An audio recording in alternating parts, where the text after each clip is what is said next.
Primeiro convidado do Fórum TSF de hoje, o professor Viriato Sormanho Marques, professor de Filosofia na Universidade de Lisboa. Senhor professor, muito bom dia. Que sociedade somos hoje? Uma sociedade mais acomodada? Eu penso que fundamentalmente é uma sociedade que vive num período de maior incerteza do que a sociedade portuguesa no tempo de Zeca Afonso. Não é? Portanto, em qualquer dos casos, permita-me que recorde que nós celebramos hoje a figura de Zeca Afonso, também por ele ter sido não apenas o representante de causas sociais, o representante daquilo que é, no fundo, o motor fundamental das causas, que é a procura da justiça e da solidariedade. Isso tanto vale há 25 anos como vale hoje, mas também por ter sido um grande criador, ou seja, a obra musical, poética, a sua voz, são de facto um produto clássico da cultura portuguesa e certamente que vão resistir ao tempo, como tudo aquilo que é clássico. Mas, indo, no fundo, à questão central do fórum de hoje, daquilo que está a colocar aos nossos ouvintes, eu diria que, fundamentalmente, aquilo que mudou hoje, penso eu, é o grau de certeza ou de incerteza. Hoje vivemos numa época muito mais incerta. Eu penso que há, se quisermos, 3 ou 4 características fundamentais em relação ao tempo de Zeca Afonso e ao nosso. Em primeiro lugar, a época e o mundo, de facto, mudou muito, não é? Portanto, em segundo lugar, há uma alteração na natureza das causas. E, em terceiro lugar, há também uma diferença de perspectiva e até, digamos, a própria noção do sujeito das causas mudou. Se me permite, vamos um bocadinho a cada uma destas coisas.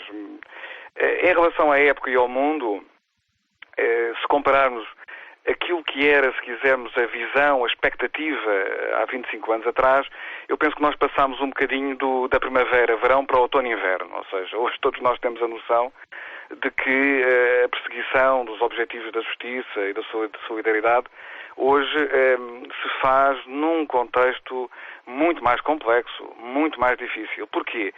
Porque há 25 anos atrás, há 30 anos atrás, há 40 anos atrás, quando Zeca, de facto, atingiu a plenitude da sua voz, como resistente ao antigo regime, vivíamos num mundo e num país, o país era um país isolado, mas era um país que era o último império colonial da Europa, era um país que tinha uma autonomia estratégica incomparavelmente maior do que aquela que tem hoje, apesar da sua pobreza, apesar da falta de liberdade, da ausência de regime democrático. Hoje vivemos num mundo muito mais complexo na medida em que estamos, neste momento, a viver a fase de pesadelo do sonho europeu. Portanto, aquilo que está a acontecer a Portugal e a outros países dentro da União Europeia é, de facto, uma situação de verdadeiro pesadelo.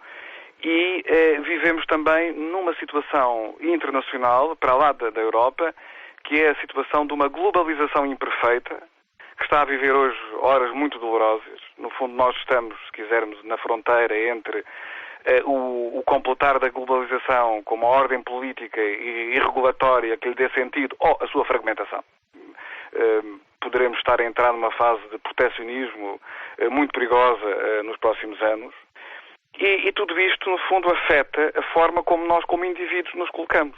Não é? Portanto, outra coisa também que me parece muito importante é que percebemos, e isto é mais uma vez a diferença da época e do mundo, percebemos que, enquanto que no tempo de Zeca, a liberdade e a prosperidade, portanto a liberdade no sentido político, no sentido da autonomia de movimentos, da capacidade de participarmos na construção do futuro, se colocava lado a lado com a prosperidade económica, com o aumento, digamos assim, do rendimento per capita e tudo isso, nós hoje sabemos e percebemos que essa situação já não se coloca assim.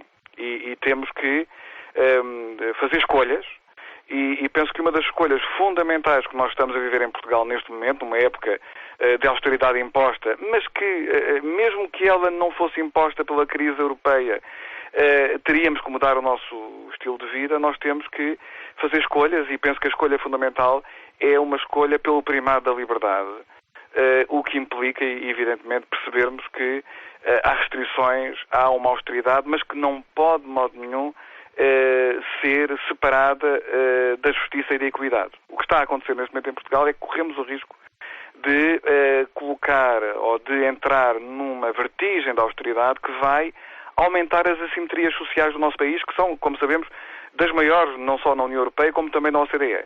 E, portanto, há aqui, digamos, um primado da liberdade que implica justamente calibrarmos, medirmos e termos muito cuidado em que esta austeridade, esta e eventualmente outras reformadas que venham por aí, não ponham em causa fundamentalmente a justiça e não ponham em causa a liberdade, como é evidente, não é? E a crise pode tornar-nos, de certa forma, mais conformistas, mais conformados com a realidade? Estou a lembrar da frase de uma canção de um outro cantor de intervenção, cá vamos andando com a cabeça entre as orelhas. Eu penso que o que está a acontecer é o contrário disso. Eu penso que o que está a acontecer é a multiplicação de iniciativas que, de certa forma, procuram encontrar alternativas e procuram resistir a quem aceite que esta degradação, digamos assim, do sistema político, do sistema económico, do sistema ambiental, temos uma crise ambiental de que estamos a sentir claramente as consequências, é uma espécie de normalidade. Ou seja, o que nós assistimos hoje, e penso que isto também há uma diferença aqui fundamental em relação ao tempo do Zeca, é que se analisarmos bem, no fundo, no tempo do Zeca Afonso, todos nós vivíamos um pouco numa narrativa essencialmente conquistadora, não é? Portanto, no fundo, a ideia central era de que a tarefa fundamental era completar a Revolução tinha começado com o 25 de Abril, isso implicava, no fundo, uma nova política pública, significava que o Estado, a sua maquinaria, as políticas públicas seriam, digamos assim, usadas no sentido da emancipação, da prosperidade, da justiça. Eu penso que nós hoje percebemos que as coisas tornaram-se mais complexas. Nós hoje temos, se quisermos, uma narrativa muito mais fragmentar e temos um conjunto de causas muito mais fragmentadas também. Eu penso que nós passamos um bocadinho da era da conquista para a era do cuidado, não é? O que é que nós vemos hoje? Vemos pessoas que tomam a iniciativa fora do quadro do Estado, porque o Estado está, digamos, em perda de velocidade, em perda de capacidade. O Estado hoje não consegue sequer honrar os seus compromissos em matéria de Estado Social, por exemplo, e o que nós assistimos hoje é a organização de cidadãos, no âmbito de ONGs, de associações, para defender os mais velhos, para defender os mais pobres, os excluídos. Vemos hoje, no fundo, a auto-organização de minorias pelas causas mais diversas. Vemos hoje, evidentemente, a associação das pessoas pela defesa do ambiente, pela defesa dos animais, e isso, no fundo, também está relacionado com uma diferença de perspectiva. É que no tempo do Zeca nós tínhamos muito mais certeza do que temos hoje.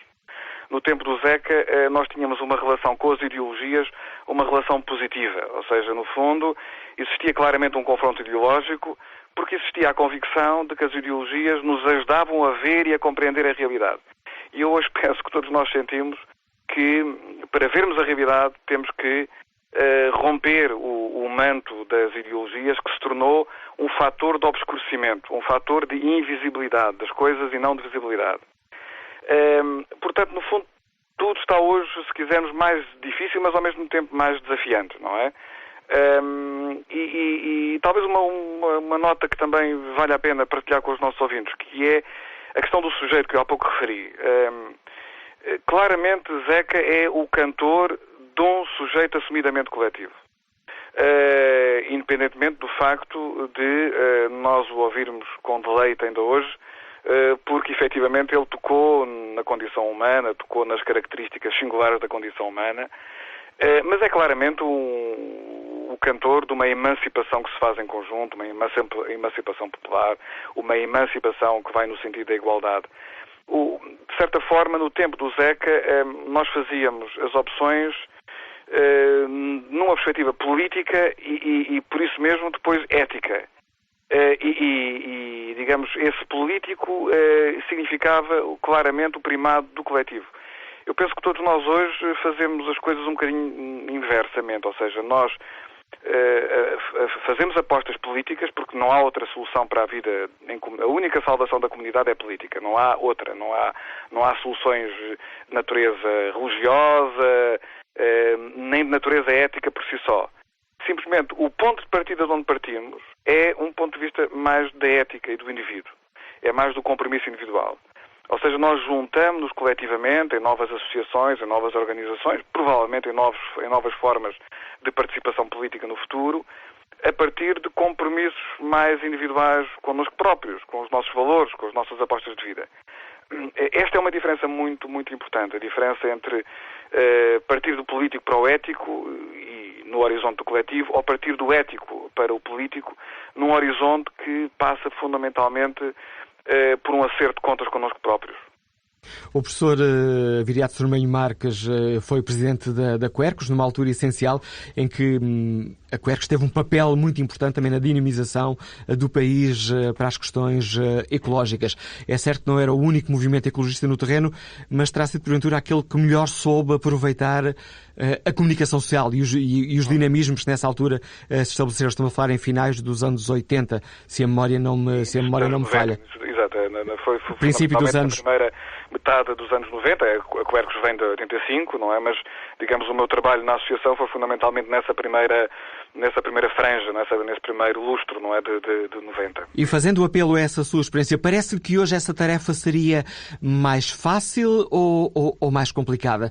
Permítamos introduzir aqui um outro dado, temos a internet, temos os Facebooks, temos tudo, temos as redes sociais, mas as redes sociais são por si só transformadoras da realidade? Ou, se calhar, cada um de nós fica contente por carregar lá no botãozinho gosto ou não gosto? Eu penso que, de facto, a situação mudou muito, não é? Eu ia dizer evoluiu, mas penso que a expressão mais rigorosa é mudou muito. E mudou muito porque, como dizem muito bem, mudaram também os instrumentos de conexão, de relação entre as pessoas.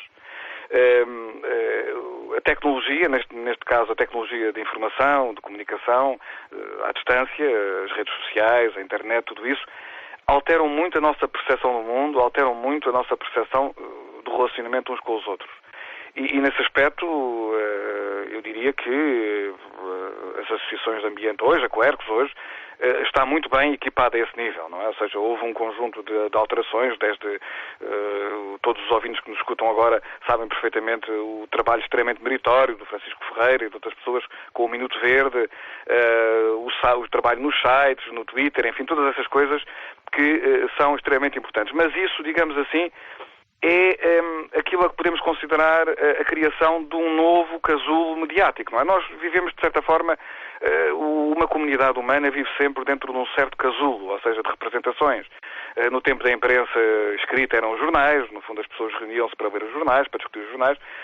Depois tivemos a rádio, tivemos a televisão, enfim, temos a rádio, temos a televisão, e hoje temos, para lá dessas coisas todas, jornais, rádio e televisão, temos também, de facto, este novo casulo eletrónico que nos rodeia, que nos acompanha nos telemóveis, nos computadores em casa, nos PCs pessoais, e que se interliga, não é, com os meios mais antigos. Eu ouço rádio no meu computador, estou neste momento a falar consigo pelo telefone, mas há pouco estava a ouvir a emissão da TSF através do computador. Mas isso não dispensa aquilo que é fundamental na política. Na política no sentido mais nobre do termo, que é o choque com a realidade, que é a mudança das coisas. E a mudança das coisas faz quando as pessoas aparecem juntas umas às outras no espaço público, nas manifestações, quando os governos tomam decisões, os parlamentos tomam decisões, elaboram leis que são implementadas. Pode mudar o casulo, digamos assim, a forma como nós falamos uns com os outros vai mudando. E vai criando, digamos assim, até aquela ilusão de que tudo está a acontecer ao mesmo tempo e de que estamos próximos de todos, que não é só ilusão, tem uma componente de realidade. Agora, aquilo que é absolutamente insubstituível é que nós vivemos num espaço físico, de contacto direto. E para mudarmos as coisas temos que estar ao pé uns dos outros no espaço-tempo e temos que nos tocar, digamos assim, no sentido mais nobre do termo, com certeza, para alterarmos as coisas, não é? Portanto, não se podem fazer mudanças apenas clicando no teclado de um computador.